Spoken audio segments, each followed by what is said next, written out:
You are listening to Terra Signals, presented by Normal Paranormal. I am your host, Justin Bamforth.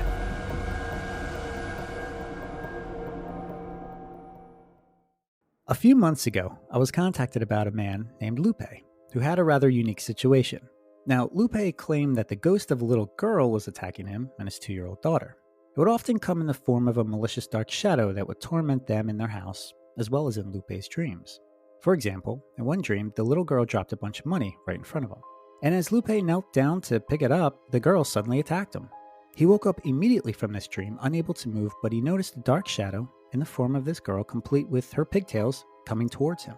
Lupe didn't know what to do. He hadn't had any activity in his house prior, and he certainly didn't dabble in anything that would have attracted these types of forces, so what could it be?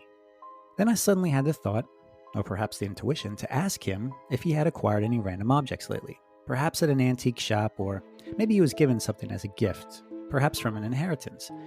After all, sometimes bringing in new objects can also bring in new energies, depending. But that's when he said that his wife got these toys for their kid at a random yard sale. Just a bunch of innocent-looking toys for a little girl. There were no creepy dolls, anything like that.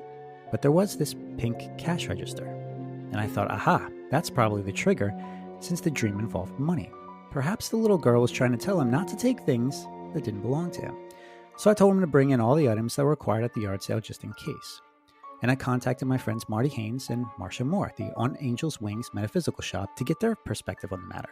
I asked Marcia, what's the safest way for a homeowner to remove a haunted object from their house? Marcia said to put it in a trash bag with ordinary table salt and bring it into them. She explained that they have had people just try to throw these haunted or cursed objects away, only to have them reappear again in their house. This is why it's important to follow a specific binding technique that puts it away for good. Enter Marti Haines. Now, for those of you familiar with this program, you may recognize that name. Marti was featured on an earlier episode titled Demonic Possession and Intense Hauntings, where we discussed some of the heavier cases she's dealt with in her decades of experience in the paranormal. Marti was working at the shop that day and was the one to receive Lupe's haunted object. So, what happened next, Marti? He dropped it off and ran. Really? He didn't stay long. He walked in, kind of a deer in the headlights, and looked at me with a bag in his hand, and I said, can I help you? And he said, Justin told me I could drop this off. I said, oh, yeah, absolutely. They're the toys? Yeah, okay. And off he went. And the man had rubber gloves on. And as he was walking out the door, he took them off and asked me to throw them away. He didn't want to touch the item at all. And I don't blame him. The energy that was coming off of it was interesting, to say the least. Interesting in what way? Very heavy.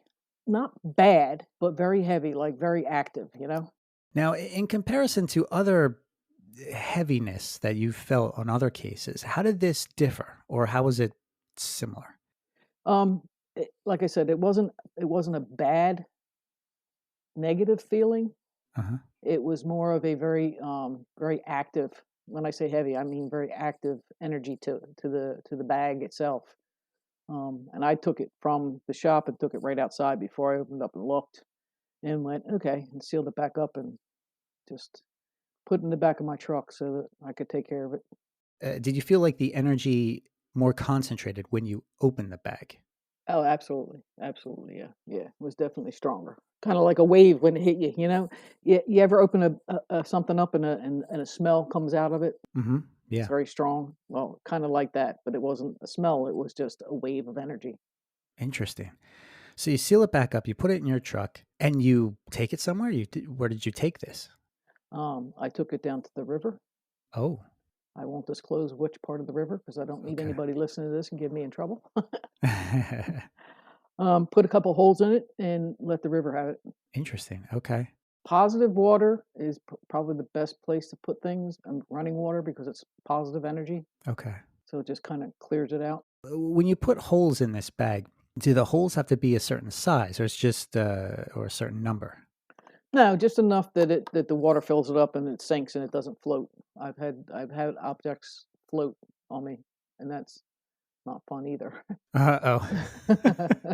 So if an object floats back up, Do you go in it or to retrieve it, or you just say, "Well, hope for the best," hope for, I or what? I hope for the best if I possibly can. If it floats back up and comes to shore, then I take it and put rocks in it and try it again. But we've had items that Marcia and I got rid of a set of books once, and we put them in a bag and did everything we were supposed to do to them. Hmm. We took them down to the river late at night, put holes in the bags, and these are books, and threw them in, and they started to sink. And we thought, all right, there they go, they're gone. And all of a sudden you hear ploop, and it pops back up, and we follow it down the river, down, because the current's taking it. So we're walking down the river to find out where it's going, and it starts to sink again. And we're like, all right, it maybe just had a little bit of air in it, a little gas, whatever. And sure enough, it popped back up again, and all you hear in the back of your mind is like that Jumanji Oh music yeah. beating away. It probably took about 50 yards before it finally sank. That one made us a little nervous because that energy in those books was not good at all. Yeah, What kind of books were they? they were occult spell books and some journals that someone had written um, in that same kind of field, writing spells and stuff like that they shouldn't have been doing. Why do they bring it into you at that point? Because they get scared and they don't know what else to do. They'll come in and talk to us, and I have this stuff. Any ideas? And yeah, your best bet is to give it to us and let us handle it. This way, like you said, it doesn't appear back in the house again. Right. Yeah, and we'll get into that because that was an aspect Marcia brought up that is very intriguing. But how often do people come into the store with these particular objects needing assistance? Over the years of me doing it, I probably have gotten rid of probably about between 50 and 100 items. Wow, all in the same way? You just put them in a river and then. I mean, some of them we take, depending on what they are, like Ouija boards and stuff like that. We'll take to the church and let the church dispose of them. When you take them to the church, do you have a prearranged, meeting with them, or you just drop them off and You just drop them off and run. just drop them off, run? How do you know that they will properly dispose of them? Well, so take them to a Catholic church. 99.9% of the priests know what to do. Um, but if you take them and say, "Hey, we want to bring this to you," they're going to tell you no. They don't do that. So it's just best to leave it on the steps, and they'll handle it because they have to. At that point, yeah. In the ratio of these objects that come in, how many of them are Ouija boards? Yeah, rough estimate. Um, Say maybe half of them, or a quarter of them, or nah, probably a quarter of them. because that's the first thing that people may think is that most of the time the Ouija board is the haunted object Yeah. because it's the No. most talked about, I guess. Yeah, I mean, we'll take a Ouija board if it's in the house, but that doesn't mean that that's the issue. That just means that once we do the work in the house, we don't want them getting back on the Ouija board and conjuring things back up again. When you go into a case and you may not know that it is the haunted object at first, like what are some of the signs that you look for in these instances where it is a particular object that is the source of the activity? Like how do you figure that out? Well, like you said, the questions: have you brought anything into the house recently since this activity started or gotten stronger? And where did you get it from? And a lot of times, what we'll do is we'll tell somebody to take it out of the space, put it in a shed or garage or something, and see how the energy is in the house. And if it's quieted down, then you're pretty sure that that's the object that needs to come out of the house. And that's really, or if you're looking for what it is. We had one case where nobody knew because it was actually a family relic. And it was just one of those things where one of the investigators was like, "Ooh, right here, it doesn't feel good." We started going through some stuff and picked it up, and everybody went, "Oh, yeah, we took it out of the house." And on the way out of the house, it changed hands a couple times to get out to somebody's car. and each person that grabbed it was like, "No, I'll take care of it." "Oh, no, no, no, no, let me take care of it." And you knew right then that that object was trying to draw somebody in, not to get rid of it, but to hang on to it and create more havoc someplace else. So, yeah, those are items where you throw them in the back and lock the door and make sure you hit the river before you even hit the house. So let me get this straight. So an object could manipulate a person. Oh, absolutely. Well, it's not the object itself, it's the energy of the spirit that's attached to that object. That's their way of kind of hanging on to this part of, the energy of the world. They attach themselves to that object, and if you get rid of that object out of that space and do what we do with it, then that kind of that breaks their bond to that object, and they have to at that point move in one direction or the other. Why does an energy or an entity latch itself onto an inanimate object?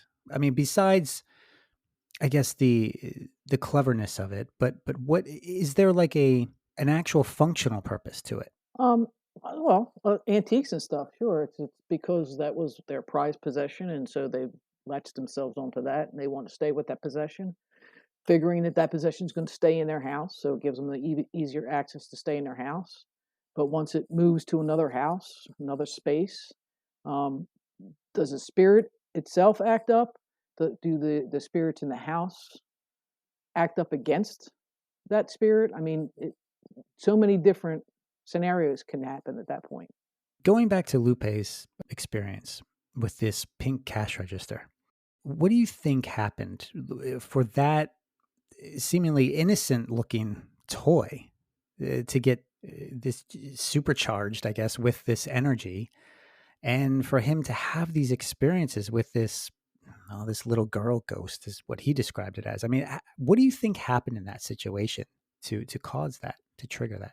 Whatever that toy was, the child that played with that toy was attached to that toy, and probably once the toy was taken out of the house, it went with the toy and not understanding where it was going and why it wasn't home with mommy and daddy or in its bedroom kind of thing, started to act out just like kids do. I mean, you put a kid in a space they don't know, and they're going to be curious, and they're going to look around, and they're going to act around and try to interact with everything in the space.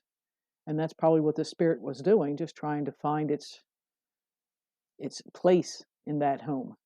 Oh, I got kids here so I can play with the kids, and you're a daddy, you're a mommy, maybe you could be my mommy, my daddy, maybe I can connect with you, something. Any one of those things or all of those things could have possibly happened. Yeah, because I just thought it was very interesting how he was describing this spirit. It seemed very malicious. And, when you're thinking of like a child spirit, that's not the first impression that we would get, right? We would think it's something, it could be welcoming or like you said, trying to attach itself in that way. But he never got that. He just right to the malicious part. Right. I don't want to be here. I don't want to be here. You're not my parents. You're not my family. I want to be home. I want to be where I want to be. And you don't have children, but a 3 and a 4-year old can, Be you would vicious. think Lucifer lives in them sometimes. Yes. Really? Okay. And they're again, they are the ultimate ninja because you can't see them all the time. So they can do what they want to do, and they can be malicious, and they can be um, naughty. They can be cute and funny, what they think is funny, and it's not. It's scary. So for him not ever having an issue before, and then all of a sudden having an issue, no matter how friendly the spirit was, it's still scary not to be able to see what it is making that sound or that noise or moving it or turning it on or off or. When you're going to this binding technique, and you said you poke the holes in the bag, you put it in the river. Does it have to be a fresh water, or can it be a salt water, or does it not matter? No, any water that's running, salt water is even better because salt water is very more cleansing than fresh water. But any water that's moving, because that's where the positive energy is. Has the residual energy ever carried over from an object you've handled in the past? Um, Lingered a bit just to be cleansed, or sometimes it'll linger because it doesn't know what to do, and eventually it'll move on. It doesn't they don't stay long. If they belong to if they're attached to an object, they usually either go with the object or go back to wherever they've come from. They don't tend to linger long, but every once in a while. And that's why we always ask people, if once the object was gone, did things start to quiet down? It doesn't always quiet down right away, but it should start to quiet down and then kind of taper off altogether, because the energy does finally fade away and move on to wherever it's going.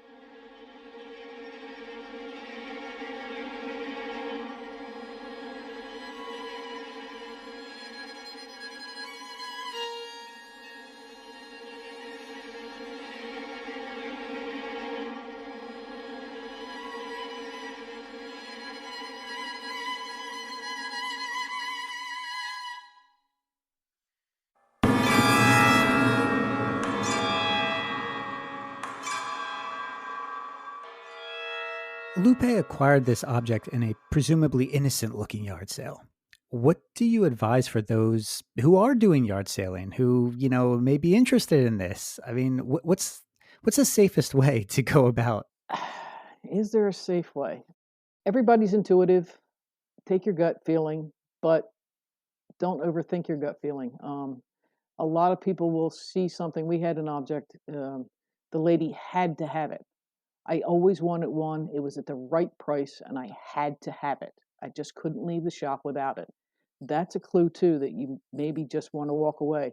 Walk out of the space and see if you still need it a block away, because you may find that that bond breaks, that energy breaks, and you don't need it anymore. But a lot of times, a lot of people that we see that pick up antiques and stuff like that, it's like, oh my God, I had to have it. It was perfect. Obviously, it was too perfect, you know. What's the strangest object you've encountered? Strangest in. Strangest in like something that's just ridiculous. Like the most ridiculous object that you could never imagine it being filled with this energy. So, okay, we got a cabinet in one. It was a little metal cabinet, an older one. It was all dented up and scratched up, and that was another item that this lady, she had to have, and she absolutely loved it. And I thought, it looks like it should be my husband's scrap pile, you know. Yeah. It really did. And she's like, it fits right in the one spot in my house, and it just fits perfect, and it's exactly what I wanted there. And I'm thinking, it's trash. Why do you have to have this trash? And she brought it, and she asked us if we could cleanse it, because she wanted to take it back. She absolutely wanted it. She wanted it come hell or high water. She wanted it. So we took it. We did cleansing on it.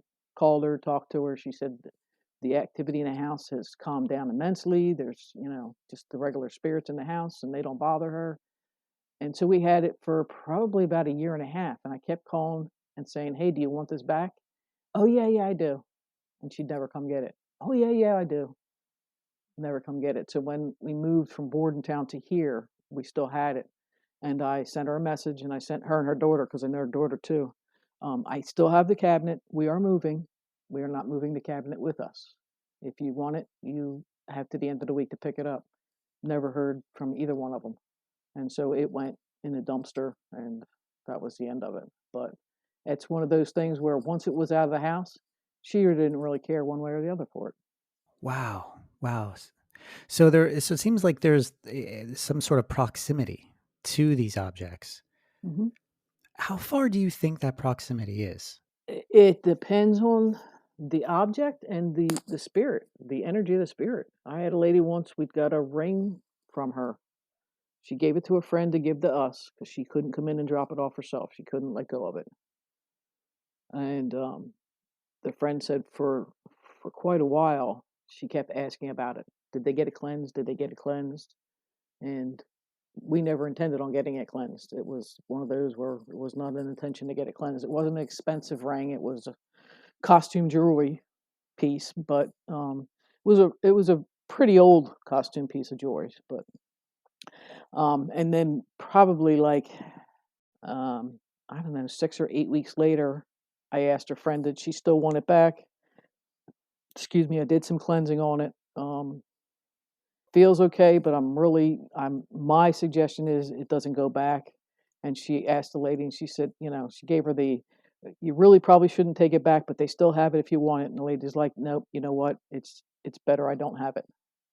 And so she was finally able to let it go. But it took her a good 6 or 8 weeks to finally come to that conclusion that she didn't need it. Hmm. When you have these objects in the store, do strange things tend to occur while you are storing them?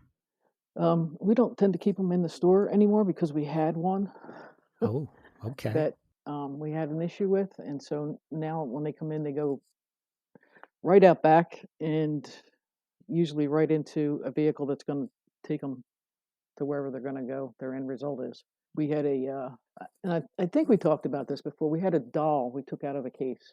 The lady went into an antique shop and she always wanted a porcelain doll like this one. And the person who sold it to her told her it was her great grandmother's or something like that. And it turned out it wasn't even that old, but it still had a pretty nasty attachment to it. So in the house, it was changing rooms.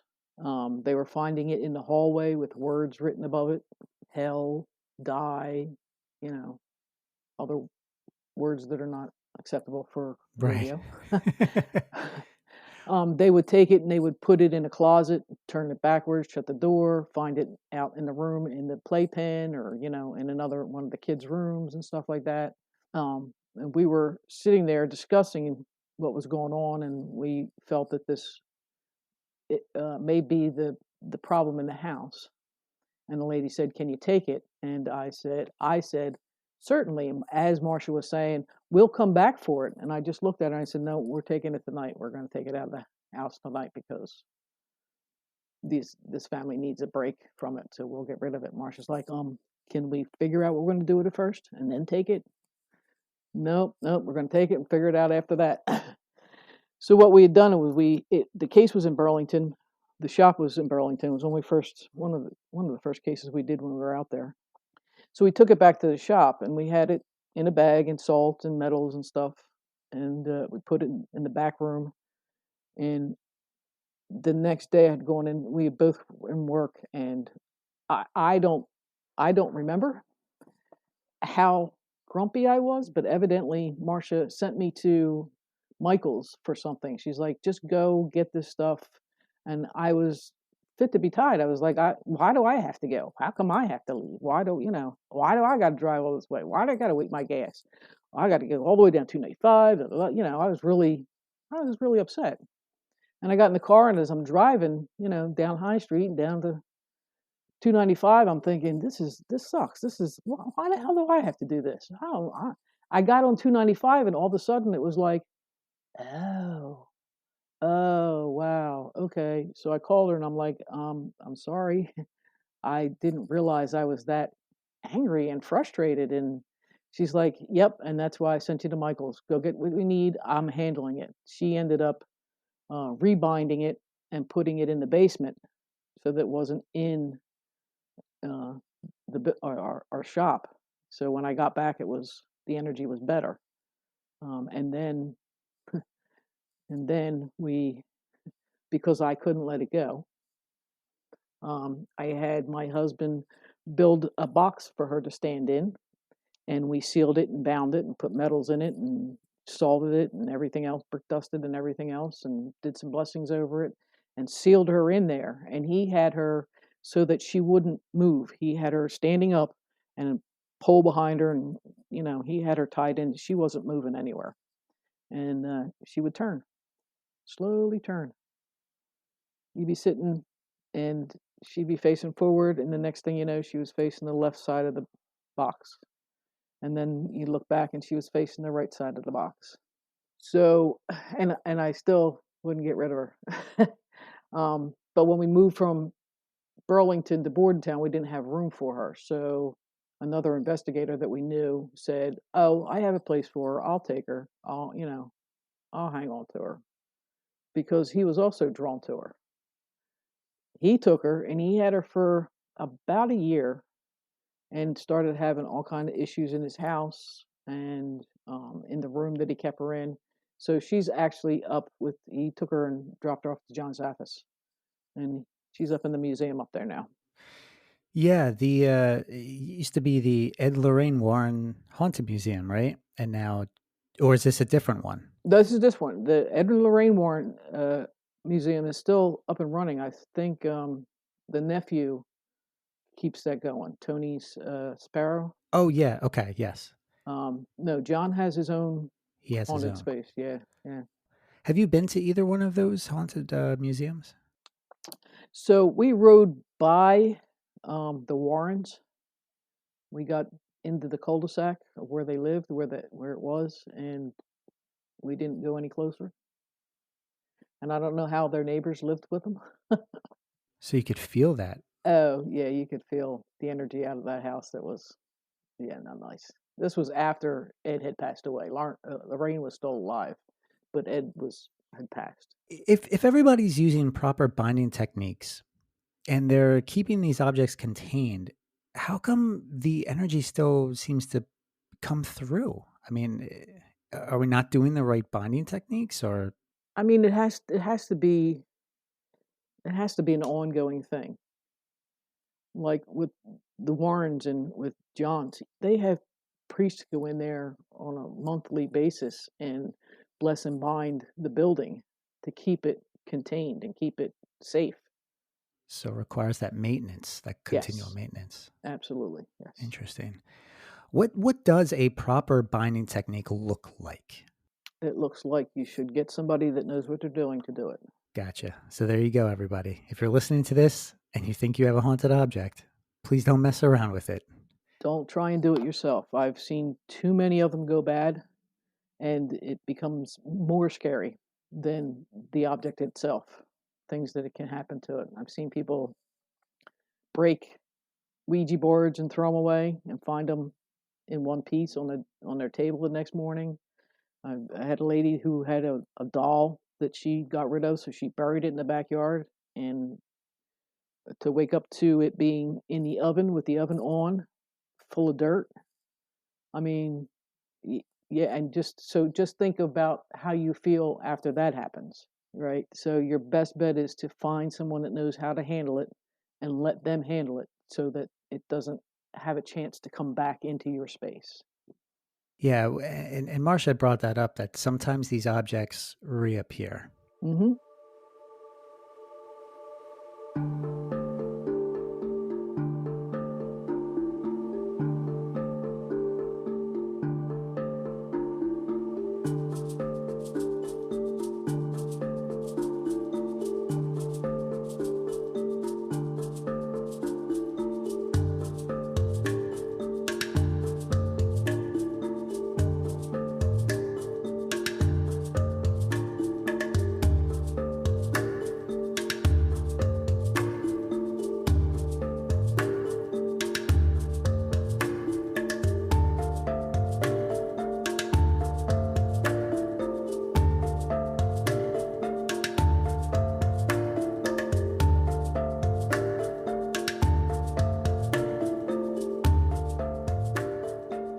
We had a gentleman who had a cherub, ceramic cherub, and he smashed it, threw it in the trash, woke up to it sitting on his counter all together, but you could see where it was glued together, like, but it wasn't glued. It was solid. And he did that a couple times, tried to get over it, and each time it kept coming back. I think it was like the third time he finally said, "Hey, it doesn't want to seem to leave me. What do I do with it?" There was one case where it was a flag, and they had gotten rid of the flag, and only to find it up in the attic, like months later, going through stuff. And how did this flag get back up in the attic? So it's not always right away that these objects reappear. It could take several months. It can take time, yeah, yeah. Or it reappeared, and just because it ended up in the attic, you didn't see it until months later. Or There's one listener who recently moved into a new home, And I think when she was going through the home, she had found kind of in like a crawl space, or like, if I recall, like one part of like a basement or an attic, there was like just a few creepy looking objects, and they were just over in the corner. And I think one of them, they were related to like I think like a baby or something. Maybe there was like a baby stroller. I'll have to get the exact items that she messaged me, but she was very concerned that her house could have been haunted because of this. And I had told her, I said, well, have you felt any energy? Have you sensed anything as a result of, when you encounter these objects and after you moved in? And she didn't, and there wasn't really anything that stood out. How can somebody discern whether or not it truly is a haunted object as opposed to just a creepy looking piece of trash? Like you said, just is there anything odd going on in the house? If there's nothing odd going on in the house, if you know, if if you're sensitive and you're not feeling any kind of way about it, let it go. If you got a gut feeling that you just need to throw it out, then do it. But most things that people leave behind are just because they don't want them. It's when you find things that are wrapped or sealed in cases and boxes and pushed back in the eaves and tucked under that you might want to second guess what you're finding. But then you also have to be aware too. Like I know there's a ritual back in the day. There was a ritual of taking an old shoe and putting it up in the attic and putting it back in the eaves for good luck. So you find something like that, you don't want to take it out because it's there for a good purpose. Leave it sit there. But if you find photos and stuff like that, if you can't get them back to the family and you're not sure, it's better to be safe than sorry. Take them someplace, let them handle it. And if it is something, they'll take care of it. If it isn't something, they'll still take care of it, and it'll be out of your hands, and you won't have to deal with any repercussions from it. To those who may be listening right now, what if they don't have a store that they could go to, like your store on Angel's Wings? They don't have a paranormal group that they can, connect with. They may not trust a church to take it to. What should they do in that situation? Um, I mean, they're more than welcome to call us anywhere in the country because there's paranormal groups all over the country, and through people I know, people Marcia knows, we can usually find someone in their area that can help them out. So that's not a problem. Or if you Google paranormal investigation, there are groups out there that, and they'll state that they work with the darker stuff or the heavier stuff, or they do blessings and stuff like that. You want to lean more towards somebody like that, somebody who's been in the field for a while. But there are plenty of people that we can find to help people out. I had a guy in Texas one year. He needed help, and I called somebody up in Connecticut to get me to somebody in Alabama who got me to somebody in Texas who got him all the help he needed. So it may take us a minute, but we'll find somebody for you. And if you're wondering how to get in touch with Marty and Marcia, go to their website. It's on angelswing.com. That's on angelswing.com. Or just look up their Facebook page, On Angels Wing MMLLC. Can religious objects be haunted? Absolutely. How so? What have you seen? Uh, we have taken out what do you call them? The blessing boxes that people used to have in their houses with the cross and the holy water and stuff in it. We've taken those out because they've just collected too much negative energy and never been handled.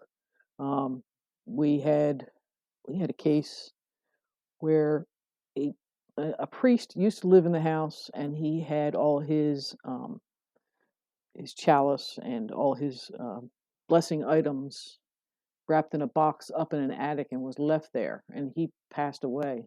And um, so I'm not sure exactly what the connection was, but this stuff had some really negative energy on it. So I don't know if he was using it to do cleansings and blessings and exorcisms and stuff like that.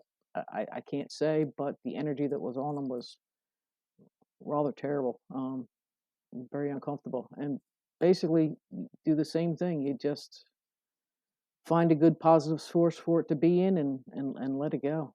What's the difference between a haunted object and a cursed object? So a cursed object is usually someone has put energy into it, something that they would wish to pass on to other people that take it.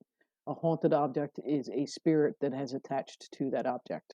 Just like you have intelligent hauntings and residual hauntings, you can get the same thing in objects.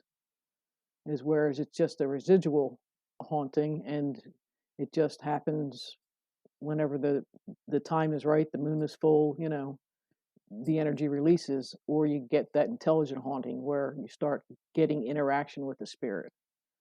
But cursed objects are objects that people put a curse on, and for some purpose to harm someone, and pass it along. Have you dealt with those? Cursed objects, yes. What's a particular case that you can talk about? Because I know with a lot of these cases, they're involving individuals who would rather not be, have their story out there. So we have to be Yeah. careful of that. Well, this one happened quite a while ago. I'm, I'm sure this. I'm pretty sure this person has moved across the country. But they were actually books that someone wrote in and wrote the curse in them, and then gave them to them to give them bad karma, bad juju, give them bad luck, and did it as a friend. Here, this is for you. They Whatever the case was, there was some bad blood between them, and the person was kind of saying they were trying to make up, and here, this is a gift for you, and when in fact they cursed the item so that it would bring bad luck and bad health, poor health to the person. Oh my gosh, that's diabolical. It is. It's terrible, and people do it. I mean, people don't think. And as far as curses and stuff, that one's a little bit easier for the person to handle, because if you don't accept it, then it has to go back to where it belongs. So if you get rid of it, it has to go back to where it belongs. We had we had books that came in here one day.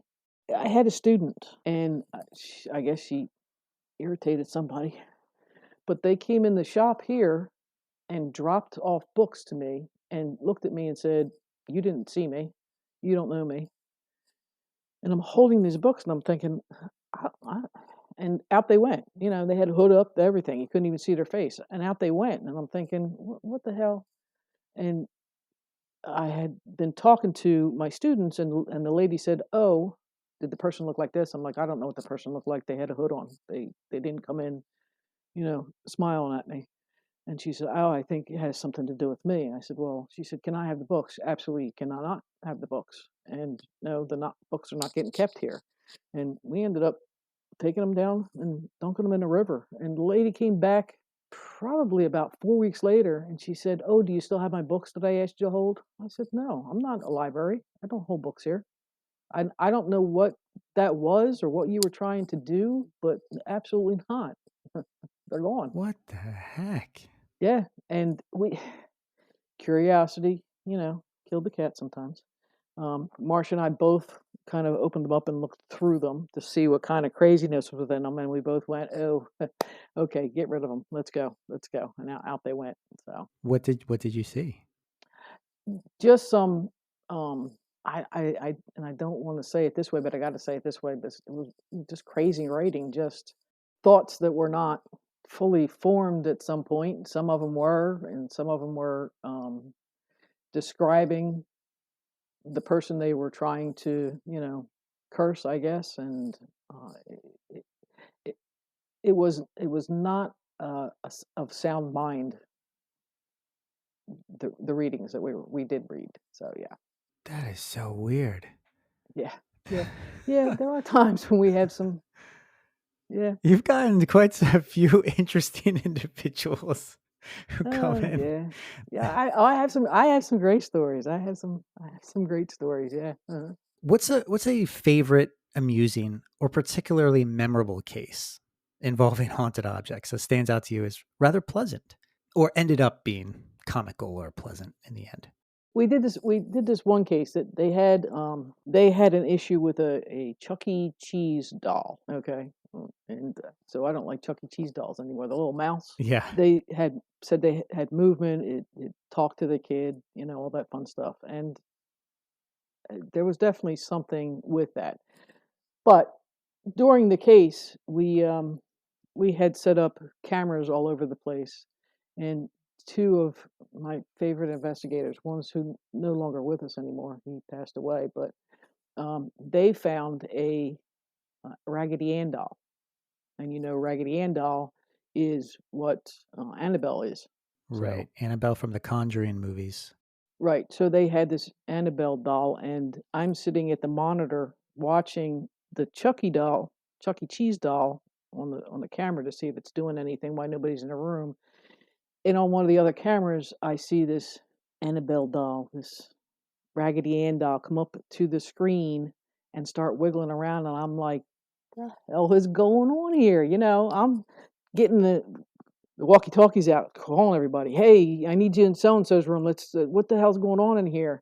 And the two investigators, they were standing up there laughing as the client walks through the door.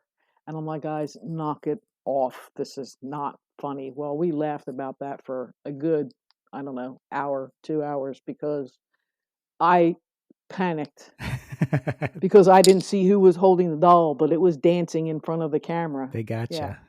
yeah, that was, yeah. I mean, you have to lighten it up when you're doing those kind of cases. You have to lighten things up. You have to laugh. You have to keep that positive energy up. Yeah, you do. Um, so it was funny, but it was, we almost got caught, and then we wouldn't look so professional. Speaking of amusing, now that I know that you go to the river and you dump all these objects, the river that will not be named, there I could just imagine there's some house at the end of this river where there's someone who just sees these random objects wash up on their shore, and they're like, "What is this? What the heck is this?" Well, on that note, let me ask you: let's say someone were to find some of these objects that you've disposed of. What would happen to them if they came into contact with it? Um, so we do the binding, we do the blessing on it. We put it in the river. The positive energy should clear it away. Um, in the area that some of the stuff that I get rid of, I fish, and so I've always told people that fish there, if you ever pull anything up that doesn't look like a fish, cut the line, and let it go again. But we pick areas where there's a really good flow to the water, so it's not just sitting in a puddle somewhere. We pick parts of the rivers that actually have a good heavy current to them, so that the items are not just sitting there, and where people can get a hold of them, where they're going to wash back up again. How do you protect yourself from negative energy when dealing with these objects, both during investigations and afterward?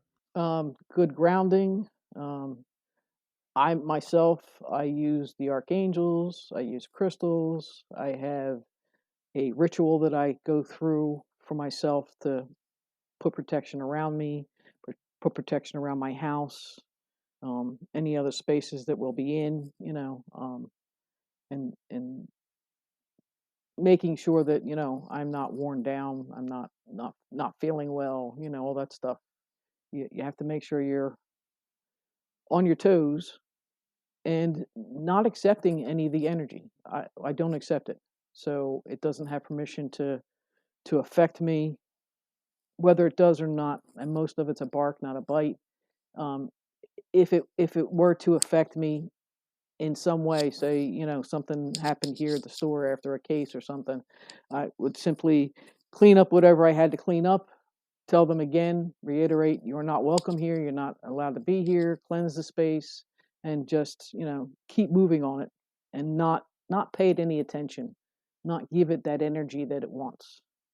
Because really that's a lot of what happens is spirit they push that button, and they get you to feed them energy, so they push that button even harder, and they find more buttons to push, and that's when it spirals out of control. The more you don't acknowledge it and set those boundaries that it's not welcome there, that it can't be there, um, it, the less likely it has to have energy to affect you in too many ways. Human spirits, yes, they do have free will, so it takes a little bit more if they don't belong in that space. If they've come in objects, might take a little bit more to get them to move on, but eventually they will because they don't belong to that space.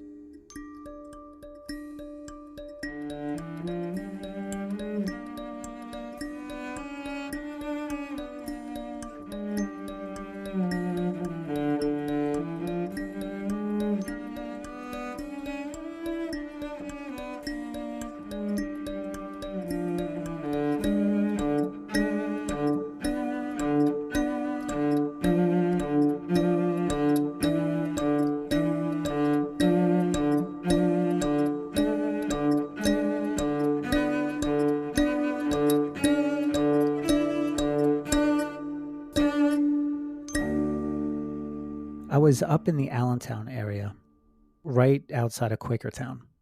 There was really no sign outside this antique mall, so I think it was kind of new. But I go in there, and for those of you who are not familiar with antique malls, you walk into the main building, and there's a bunch of different smaller like booths set up where different people are selling their objects, right? And then you take those objects. They usually have like a tag. You take it to the main cashier, and then they know who to give the money to.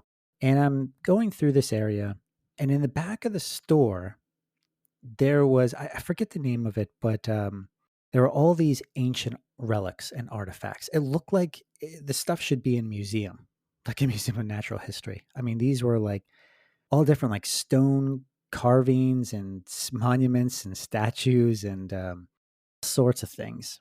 And I think you know where this is headed. Mm-hmm. You could probably visualize this. Mm-hmm. And as I get in there, like there's little tags next to each object, and it shows the origin of where these objects were found. Now I'm thinking a couple of things because the prices were pretty low. They're pretty affordable for what these were. And I'm thinking, okay, either these are fake or these were acquired on some sort of black market because these should not be, these look like priceless artifacts. Mm-hmm. And a lot of these happen to have been deities that were worshipped. Oh, okay. Yeah. I walked to this one section and there was this huge black like a throne chair, like a chair that should be in like a throne room or something. But it's all black and it's made of wood and I see this from behind and I'm getting some really weird vibes coming off of it. And as I walk around to the front of the chair, I see that it is in the shape of a huge bear with the paws at the very very top of the chair and the head of the bear and it's staring at you, right? And I'm thinking to myself, I'm not sitting in that. I'm not even walking in front of that because you could feel the energy as you approach it.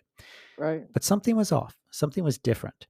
And I don't think it was coming from the chair. So I walked around to the other side of this section, and then I saw where I think the energy was coming from. It was some sort of grotesque statue, and it said, I think it came from Indonesia, and this was worshipped as the queen of the demons. That's what it said. And said, very rare. It's only $500. And I thought to myself, I could feel the energy coming off of that, and I knew this wasn't right.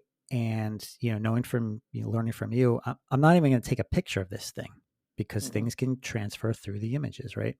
Yes. And I was like, okay, this is weird. And then again, here's where the weird manipulation comes into play. I thought to myself, I had a fleeting moment of, actually, this would be kind of cool to purchase, you know? Yep. Yep. And I thought, nope, no, all right, that's learning from you. I'm just like, that's not a good sign. And I'm not crossing in front of this. And then I began to think as I was walking away, the energy was becoming less and less. And I got the heck out of there. Mm-hmm. And then I thought to myself, could it be that these two objects were playing off of each other to kind of like create some sort of super energy? Is that possible? Absolutely. Absolutely. Have you seen this before where two objects kind of like play with each other? Absolutely. Well, they'll amplify. They'll help amplify each other, or they'll fight with each other.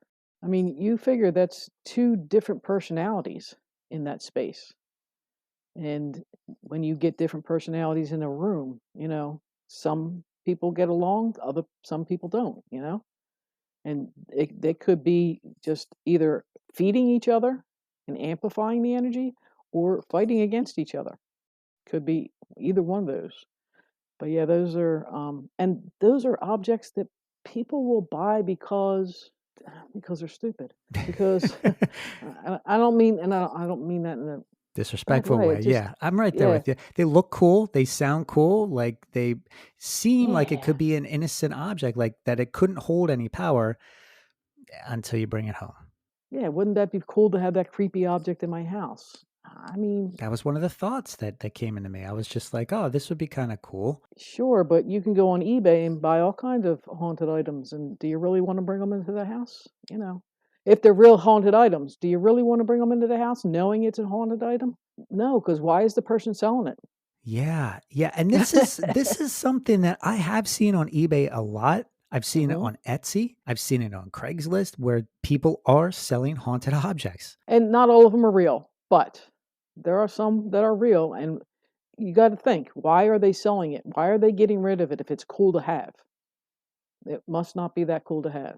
And why was that deity in the antique shop if it was so cool to have?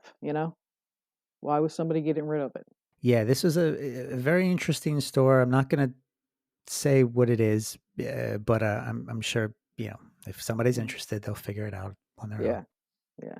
Um, how do different cultures view these haunted artifacts? I mean, have you run into cases where someone's cultural belief or cultural background interferes with how you would approach the case, where you're kind of like you have one particular view, they have a differing view, and now you kind of clash. There's like a little bit of a conflict there. Some religions, some I don't know if it's the religion itself or the people's belief in their religion that that do that sometimes. Well, we can't get rid of this because it was, Aunt Esther's, or whatever the case may be.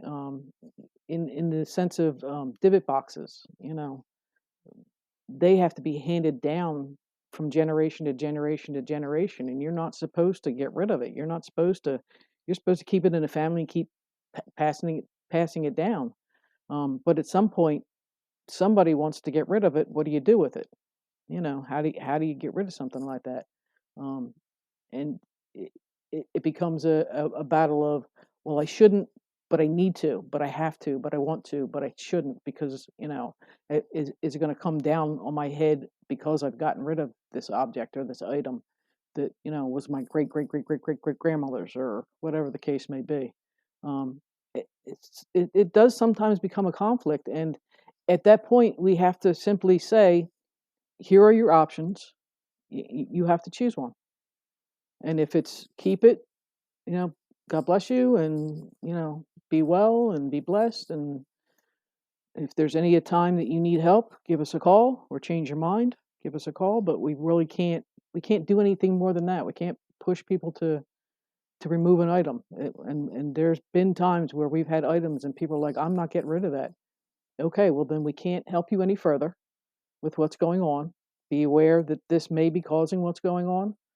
And if there's any time in the future that you decide to move forward with this, or you decide you don't want this anymore, you have our number. And that's the best you can do with it.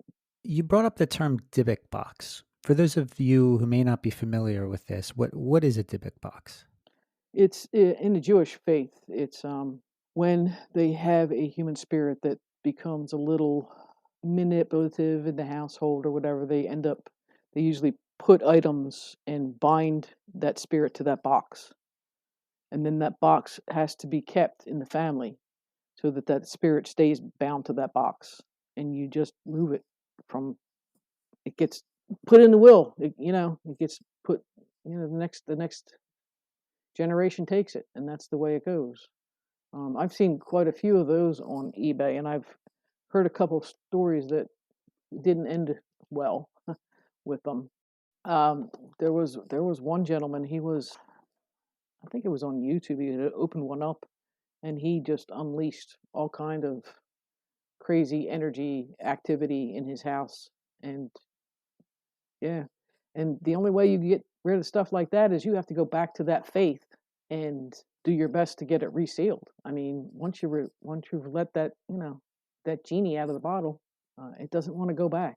So That takes some doing. That is a human spirit, obviously more negative, more, more active, but it's still human, and that's free will you're fighting against, and that's harder than fighting against demon, because they have rules they have to follow. Human spirits don't have rules, and you let it out of the box, it don't want to go back.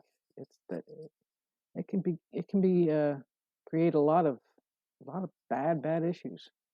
But there are items like that in different, religions that, get handed down, and you have to keep handing them down, and you have to keep hanging on to them. And when you finally find somebody that says, I don't want it anymore, but I want to get rid of it properly, how do I do it?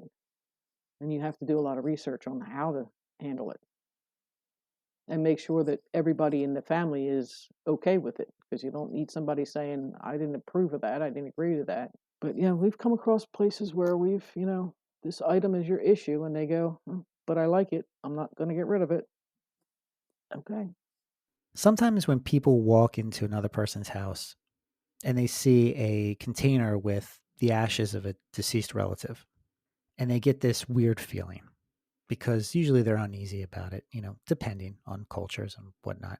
Have you ever seen that aspect play out where a container full of someone's ashes has energy associated with it? Absolutely.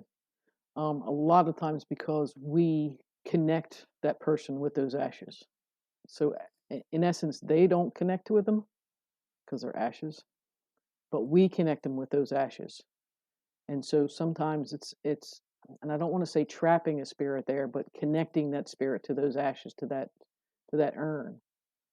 We actually do it, or as the living do. So let's, play a hypothetical situation. Let's say someone suspects that they have an urn and it's giving off a rather negative vibe. And maybe it's of somebody that they weren't particularly fond of, but somehow they feel this guilt that they have to keep their ashes. If they release that, and say like sprinkle the ashes over like a river or a mountainside or what have you, would that release any energy into the atmosphere, into them? Would it like open that box and unleash something upon them? So my thought and feelings on that, and that's my thought and feelings on that, is, again, we connect that spirit to those ashes. They don't connect because that's their body and they've left their body. So we connect them to that.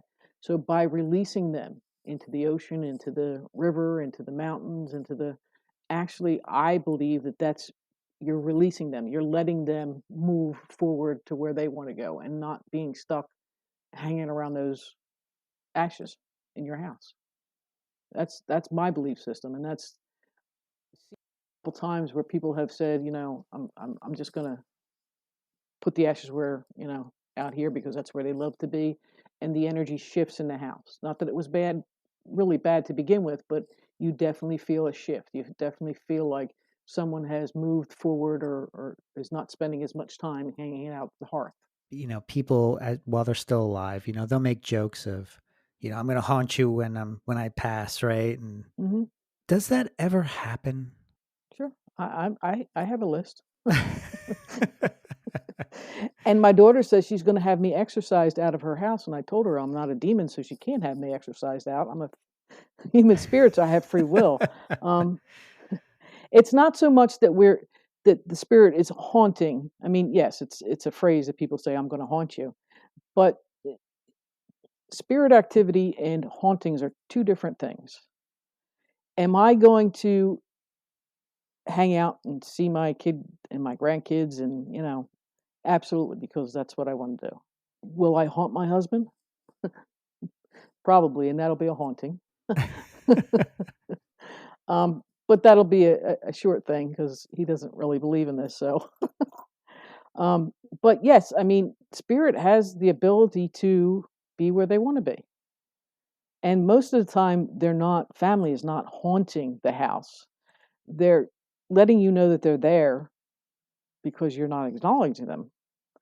But it's just spirit activity. It's not a true haunting. Hauntings are where that spirit doesn't want you there and is going to do everything it possibly can to get you out of there.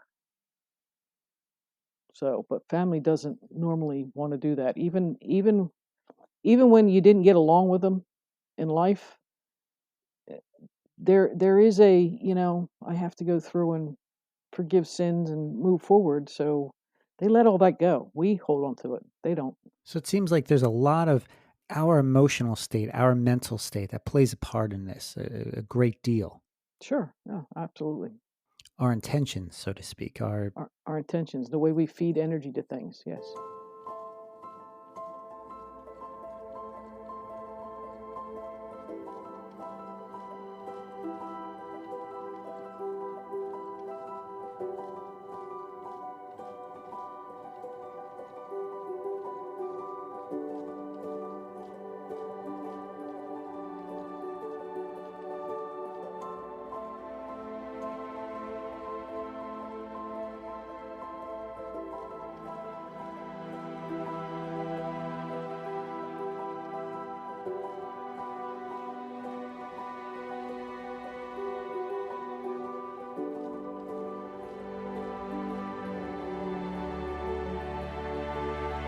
What advice would you give to individuals aspiring to become demonologists or paranormal investigators, especially those interested in perhaps dealing with haunted or cursed objects? So, if you're aspiring to be a paranormal investigator, find a decent paranormal group that will train you to do things properly and to teach you how to protect yourself. No one aspires to be a demonologist. That is something that is thrust upon you. If you are aspiring to be one, I will tell you to run the other direction because that's not a good thing. It means you're looking for things that you don't want to find. I didn't aspire to do this. I was coerced by angels, and for after the first case, for months, I questioned whether I should even continue doing the research part of it, the ghost research part of it, because I thought I was going in the wrong direction, dealing with things that I had no right to deal with. Not that I have a right to deal with them, but evidently somebody thinks I'm strong enough to. So Yeah, and to those of you who are listening who are thinking, what the heck is she talking about? I encourage you to check out the previous episode that Marty was on called Demonic Possession and Intense Hauntings. She gets into a little bit of that origin story and how she came into this work. Is there anything else that you feel like the audience should know about haunted objects or cursed objects that we didn't cover? just to be smart about it, if you're really drawn to it, walk away from it and make sure that you really want it from a distance.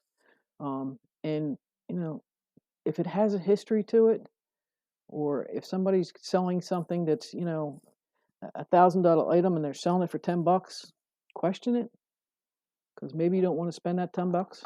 And if you bring something into your home and things change, the energy shifts or activity starts up, take it back out and see if it stops. And if it does, don't bring it back in. And when they want to get rid of it, they shouldn't just throw it away. They should always look for somebody to who accept the objects or who will bless the objects or handle the objects Handle them appropriately. properly, yeah.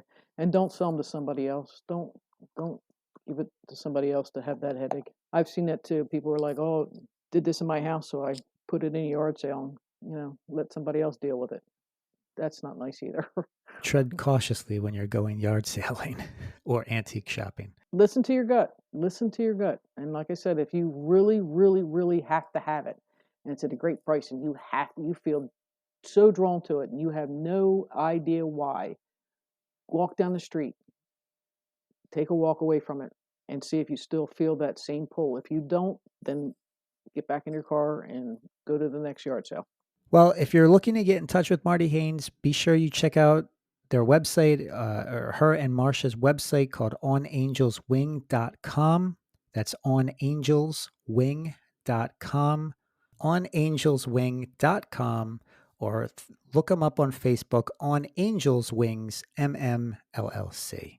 Thank you very much for having me on. It's always a pleasure to have a conversation with you. We get so into so many things. We do. To be continued. You have been listening to Terror Signals with Justin Bamforth and presented by Normal Paranormal. For more on this show and other topics of high strangeness, please visit normalparanormal.org or visit the program website at terrorsignals.com.